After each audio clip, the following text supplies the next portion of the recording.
Good day, everybody. We are moving on, talking about chapter 3 of the Tao Te Ching, and this one is entitled Inspiring Strong People. Just off the top, isn't that what we want to do? We want to inspire our kids and our friends and the people we work with to be strong people, so that we're not being and promoting like weakness. And it's not, I don't want to use that word as like the opposite of strong. I want to use it as like frail.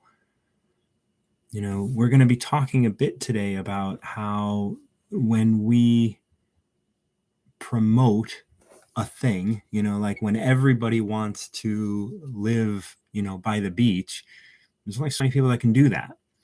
So when we tell everybody you all have to want the same thing, we're actually promoting this homogeny, and that's weakness in my mind. And so, we've done that in a lot of ways. So let's read through this, and then we'll start to look at how we can inspire strong people. Praising the status that one can achieve will chastise those who don't achieve it. Praising a possession that can be owned will condemn those who don't own it. When nothing arouses competition, people will be at peace. The master leads by not defining status or possession. She weakens the ambition of those around her, which toughens their resolve to be as they are. By individuals releasing their ambition, everything falls into place. So what we're talking here, especially at the end there, is like this idea of ambition.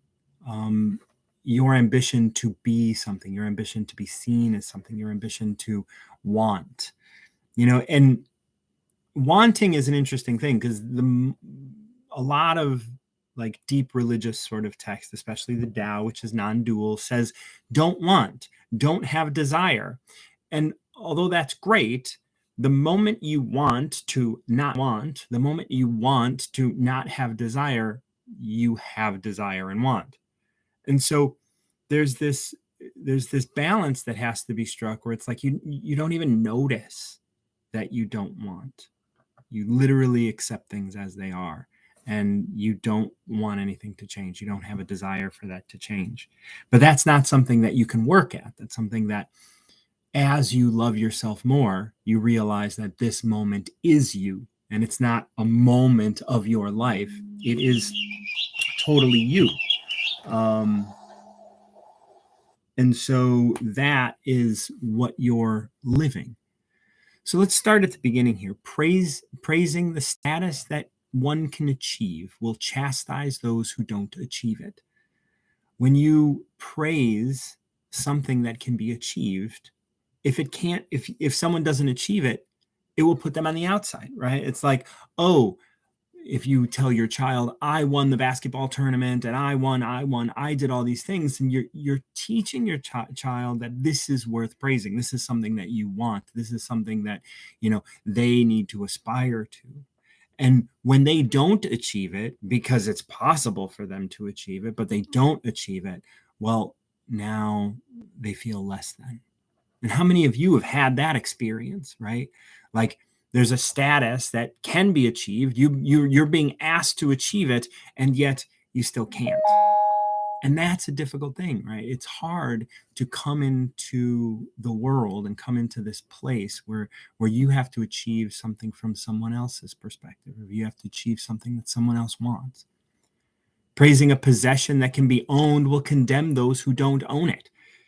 I mean, how many of us like run around wanting a better thing, a bigger thing? That's not going to make things better, right? But because the possession is praised, lots of people like I mentioned earlier, the beachfront property, right? Only so many people can live on the beach. So we needn't praise that. We need to recognize that everybody's going to want something different. And if we close off all of the people that want things other than that, if people are like, no, I want to live in a city with a chain link fence, it's like, well, why would you want that? Immediately they start to judge what they want and start to live under the influence of someone else. When nothing arouses competition, people will be at peace. Imagine not being competitive. I mean, I know people contact me. What about your competitors? What about your competitors? Don't you want to like get more clients than your competitors? Your competitors? And it's just like, I'd rather have collaborators than competitors. And that's all in a mindset. If what I want is good for everybody, then if other people are offering what I offer, that's a good thing, because then they'll get what I want them to get, right? So there are no competitors, and yet we live our lives and we live in this world thinking of everybody as a competitor, even in relationships and everything else. It's like, no, they're living their life, you're living yours. And if you can live your life to the extent that you are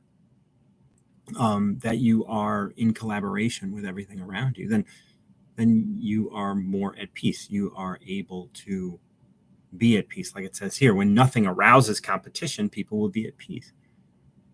Imagine all the people that you're in competition with. If you weren't in competition with them, would you treat them the same way?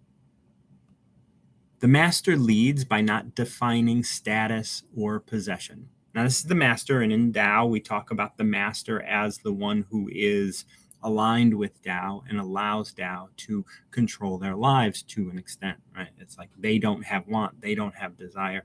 They are clear with who they are and what they're doing because it's coming from them. But that is also coming from Tao. So the master leads by not defining status or possession. I mean, if we look out at the world today, everybody defines status, right? We're going to talk to somebody because they have a lot of people listening to their podcast, and we're not going to talk to someone else because they don't. And so it's like, well, what's the status? Now that I have the status, now I know how to answer the question, do I want to engage? Rather than, do I feel like this is something that will benefit, that will benefit me if I engage in it? Right? This is how you inspire strong people. You don't have them look out and have proof. You have them look in and act. Right? This is the inspiring of strong people. The master leads by not defining status or possession. She weakens the ambition of those around her, which toughens their resolve to be as they are. If you don't have ambition to do anything, then you will get up and do you. If there's no, like, if you're not looking to get praised, if you're not looking to get a grade, if you're not looking to get anything for yourself, well, what's happening to you is you are open to being and to being who you are. By individuals releasing their ambition, everything falls into place. In this world of logic, in this world where we kind of really look at results and ambition and goals and all of these things, we get caught up in the idea of thinking, as it's been stated in such cute ways, is like, if you don't stand for something, you'll fall for anything. If you don't have something to go for, you'll never achieve anything. All those sorts of ideas, and those aren't real. Those are fear-mongering tactics to get you to buy into products. And the more products you buy into, the more faith you lose in yourself. So this is how you inspire strong people. And this is what we're saying in chapter 3 of the Tao. Thank you so much for joining me. I'm Martin John. And until next time, keep recovering yourself.